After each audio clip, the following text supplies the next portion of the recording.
Mr. Troutman has put together one of the most comprehensive programs I've ever seen, beginning with detox.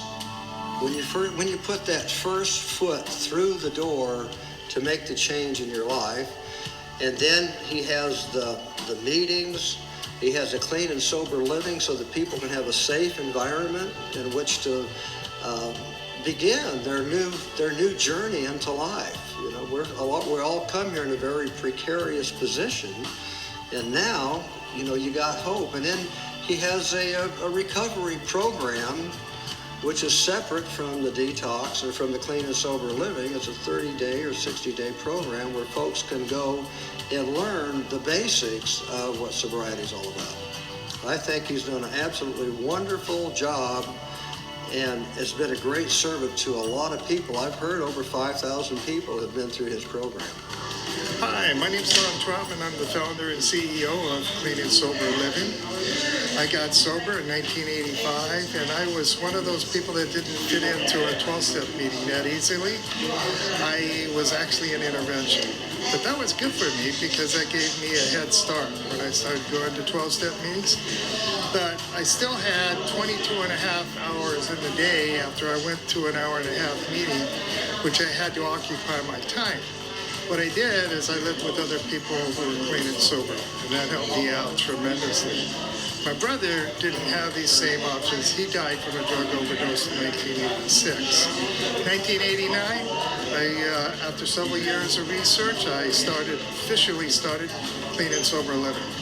Basically what I do here is I provide for other people what I needed for me to stay clean and sober. We'd like to show you around, so follow me. We'll give you a tour.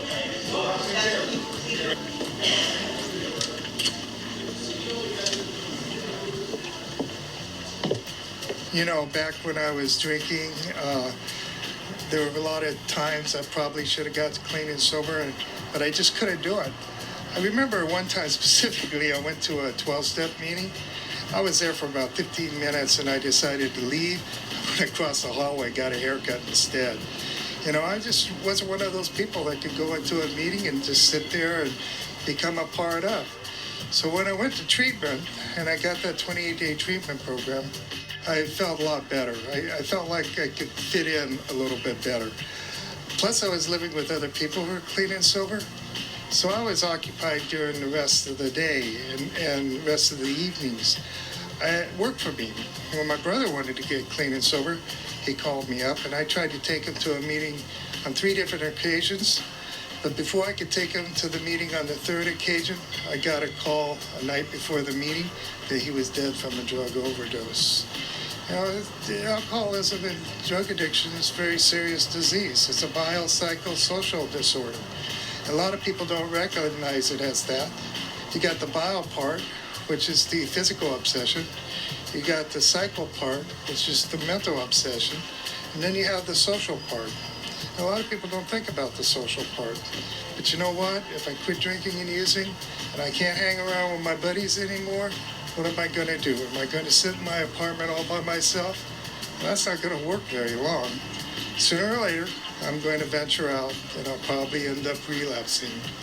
But see, here at Sober Living, we kind of get to reconfigure or redesign our social life into something that we can live with. We learn how to function in society as a sober person. And that's a very important ingredient to the recovery process. One more item that I think that we need to get into the recovery process is jobs. Now, if we can get people back to work in this biopsychosocial system, I think the success rates for people being in recovery is going to be a big deal. This is what we call our phase 1 at Clean and Sober Living. We have 2 phases, phase 1, phase 2. This is the initial place people will come to when they are beginning their journey of recovery. This whole area is recovery oriented. It's a community within a community. We have our own government, we have our own Congress, we have our own court, we have our own rule enforcement, and we are self-contained and we take care of ourselves. And this is called phase 1. Then after they complete phase 1, if they want to, they can move to our phase 2 houses, which there are 10 of those.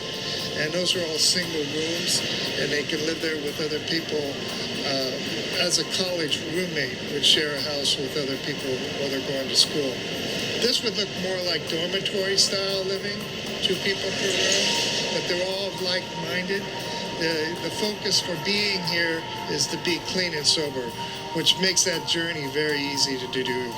When you're out by yourself, your mind's telling you, I don't need to do this. I don't want to do this. But when you're here with everybody else, you kind of go with the flow. Peer pressure is really an incredibly powerful tool. It's a nice area. We now have 7 houses on this block. One of the houses is a detox facility because we realize that people can't just live at sober living alone. There's people that need to be detoxified. There's people that need treatment, so we've got a treatment program now. We also have outpatient for people who can't go to a treatment program that need to keep their job, for instance, and they can do outpatient in the evenings. And we also have that all-important interventionist, someone that will go out and talk to the family and talk to the individual who just doesn't think they're ready yet. Because they probably are, and like me, they probably just don't realize.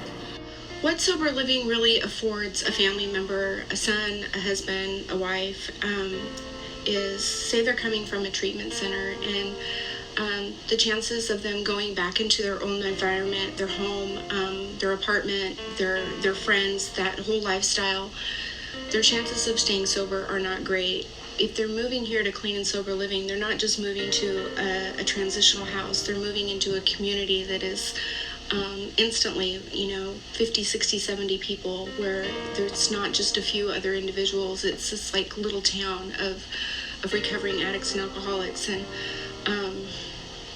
most of the family can't understand what an alcoholic or an addict is all about, what their addiction's really about. They can't understand because they've never struggled with those issues. They need to be in a community of people that are like-minded, that are going through those same feelings and situations pretty much on the same level. They might have a different degree of sobriety, but they're all on equal footing. And you can't put a price tag on that kind of an environment for someone that's early in sobriety. What I like most about my job is seeing people that are broken and helpless come in here pretty much the same way that I was, and then seeing the light come on in their eye and regain hope and rebuild relationships with family members and loved ones and get trust back and just be able to move on from what was a hopeless situation, which is exactly what it was like for me when I got here.